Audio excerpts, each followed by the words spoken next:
Hi friends, అందరికీ నమస్తే అండి. Welcome to our channel. గ్రామ వార్డు సచివాలయాల ద్వారా ఎన్టీఆర్ భరోసా పెన్షన్లలో స్పోర్ట్స్ పెన్షన్లకు అప్లికేషన్స్ అనేటివి జరుగుతున్నాయన్నమాట. అయితే ఈ యొక్క స్పోర్ట్స్ పెన్షన్లకు సంబంధించిన అప్లికేషన్ ప్రాసెస్ ఏ విధంగా ఉంటుంది అనేది నేను కొన్ని స్క్రీన్ షాట్స్ రూపంలో మీకు షేర్ చేస్తాను. అంటే వెల్ఫేర్ అసిస్టెంట్ యొక్క లాగిన్లో స్క్రీన్ షాట్స్ అనేవి తీసుకురావడం జరిగింది. లైవ్లో వాళ్ళు అప్లికేషన్ అనేది ఏ విధంగా చేస్తున్నారు అనేది కూడా నేను మీకు ఈ వీడియోలో అయితే చూపిస్తాను. ఈ కొత్తగా వితంతువుల పెన్షన్లకు సంబంధించి ప్రభుత్వము 89,788 మంది అర్హులుగా అయితే తేల్చి వాళ్ళ యొక్క లిస్ట్ అనేది రిలీజ్ చేసి అప్లికేషన్ అనేది తీసుకుంటుందన్నమాట.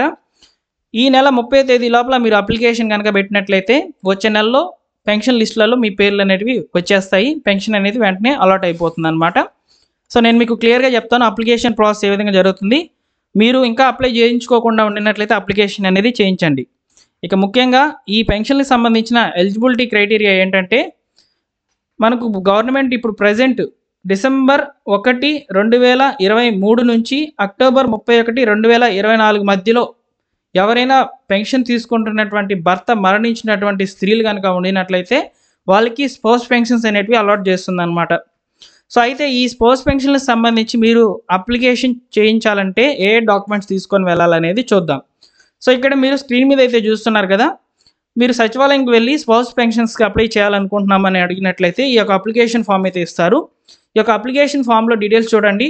ఫస్ట్ దరఖాస్తుదారుని పేరు, ఇక్కడ భర్త ఆల్రెడీ చనిపోయి ఉంటారు కాబట్టి వారి యొక్క పెన్షన్ బదులుగా భార్యకి ఇచ్చేటువంటి పెన్షన్స్ని స్పోర్ట్స్ పెన్షన్స్ అని అంటున్నారు కాబట్టి సో వారి యొక్క పేరు ఫస్ట్ దరఖాస్తుదారుని పేరుని అయితే అడుగుతారు, భర్త పేరు అడుగుతారు.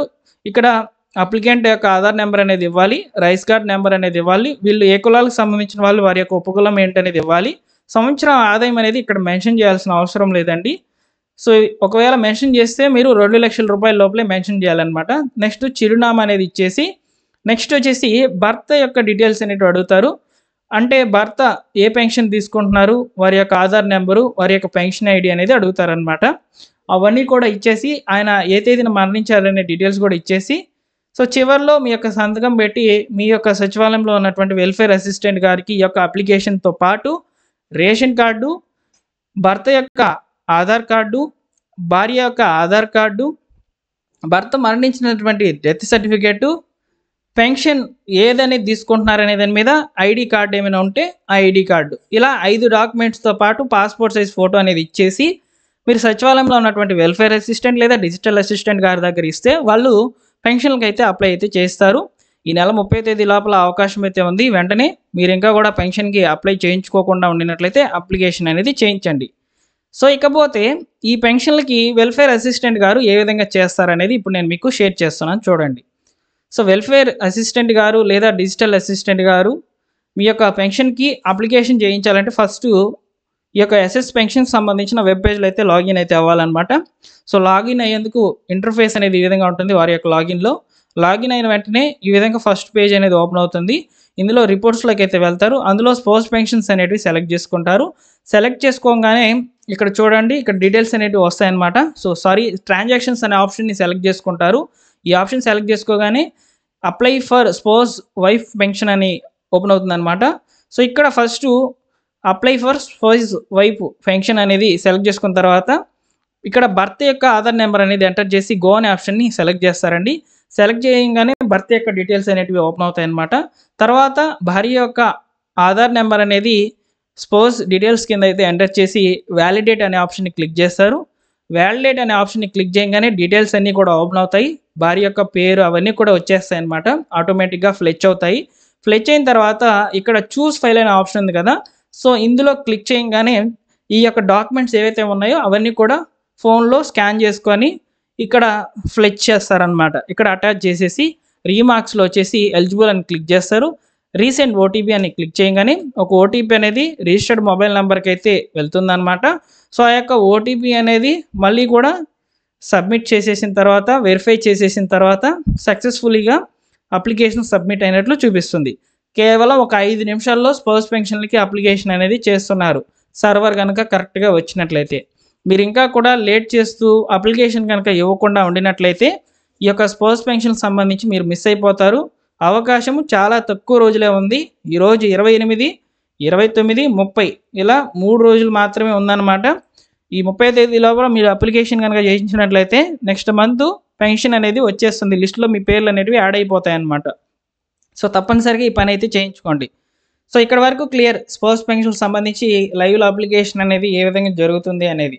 నెక్స్ట్ 50 సంవత్సరాల పెన్షను, దివ్యాంగుల పెన్షన్స్, వికలాంగుల pensions, dialysis pensions, HIV pensions, అదే పారాలసిస్ పెన్షన్స్ ఇలా ఉన్నాయి కదా. ఇవన్నీ కూడా ఎప్పుడు ఓపెన్ అవుతాయని చెప్పి మీరు నన్ను అడగవచ్చు. సో దీనికి సంబంధించి వచ్చే నెలలోనే అప్లికేషన్స్ అనేవి జరిగేందుకు అవకాశం అయితే ఉంది. ఎందుకంటే ఇప్పుడు స్పోర్ట్స్ కేటగిరీకి సంబంధించిన పెన్షన్లను ప్రభుత్వం ఒక్కసారిగా విడుదల చేసినట్లే 4,000 రూపాయల కేటగిరీ కింద వచ్చేటువంటి పెన్షన్స్కి అప్లికేషన్స్ ఒక్కసారిగా ఓపెన్ చేస్తుంది. ఆ 4,000 రూపాయల కేటగిరీలో వృద్ధాప్య పెన్షన్స్ అనేవి ఉన్నాయి. అదేవిధంగా వృత్తుల వారీగా వస్తున్నటువంటి పెన్షన్స్, మగ్గం నేసేటువంటి వాళ్ళకి చేనేత పెన్షన్స్ అనేవి వస్తాయి.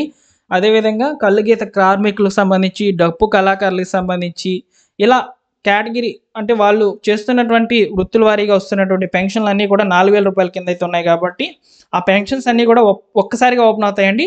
అప్పుడు నేను మీకు తప్పకుండా తెలియజేస్తాను.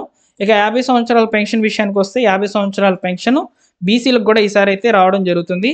ఆ కుటుంబంలో ఎవరైనా సరే పెన్షన్ తీసుకోకుండా కేవలం ఒకవేళ దివ్యాంగులు లేదా వికలాంగుల పెన్షన్ పొందుతూ ఉండినట్లయితే ఇప్పుడు ఆ ఇంట్లో ఉన్నటువంటి పెద్ద ఆయనలకి లేదా ఎవరైనా పెద్ద ఆవిడికి 50 సంవత్సరాలు కనుక పూర్తయినట్లయితే ఈ కొత్త పెన్షన్లు విడుదల చేసినప్పుడు అప్లై చేసుకున్నట్లయితే ఒకే రేషన్ కార్డులో 2 పెన్షన్స్ అనేటివి వస్తాయన్నమాట. సో చాలామందికి కూడా ఈ విషయం తెలియదు. ఒక రేషన్ కార్డు మీద ఎన్ని పెన్షన్స్ తీసుకోవచ్చు అనేది. ఒక రేషన్ కార్డు మీద 2 పెన్షన్లు తీసుకోవచ్చు. దాంట్లో ఒకటి ఖచ్చితంగా వికలాంగుల పెన్షన్ అనేది అయి ఉండాలి. ఓకేనా? సో అయితే ఈ విధంగా ఒక్కసారిగా 4,000 రూపాయల పెన్షన్స్ అప్లికేషన్స్ ఓపెన్ అవుతాయి. దివ్యాంగులకు, వికలాంగులకు సంబంధించి ఒక్కసారిగా పెన్షన్ అప్లికేషన్స్ అనేవి ఓపెన్ అవుతాయి. 10,000 రూపాయల పెన్షన్స్కి ఒక్కసారిగా అప్లికేషన్స్ అనేవి ఓపెన్ కావడం జరుగుతుంది. 15,000 రూపాయల కేటగిరీకి సంబంధించిన పెన్షన్లు ఒకసారిగా అయితే ఓపెన్ కావడం జరుగుతుంది. సో ఈ నెలలో మాత్రం స్పోర్ట్స్ పెన్షన్కి అప్లికేషన్స్ అనేవి ఓపెన్ చేశారు. మేబీ మే నెలలో ఖచ్చితంగా రిమైనింగ్ పెన్షన్లకు సంబంధించిన అప్లికేషన్స్ ఓపెన్ అవ్వచ్చు. తప్పకుండా తెలియజేస్తానండి. ఇవన్నీ కూడా మన టెలిగ్రామ్ ఛానల్లో అయితే పోస్ట్ చేస్తాము. మీరు వెంటనే కూడా తెలుసుకోవచ్చు. అలానే ఈ వీడియో నచ్చితే తప్పకుండా లైక్ చేసి మీ ఫ్రెండ్స్ అండ్ ఫ్యామిలీ మెంబర్స్ అందరికీ కూడా ఈ సమాచారాన్ని షేర్ చేయండి. మన టెలిగ్రామ్ ఛానల్లో జాయిన్ అవ్వండి. వీడియోకి లైక్ చేసి వెళ్ళండి. Thank you for watching.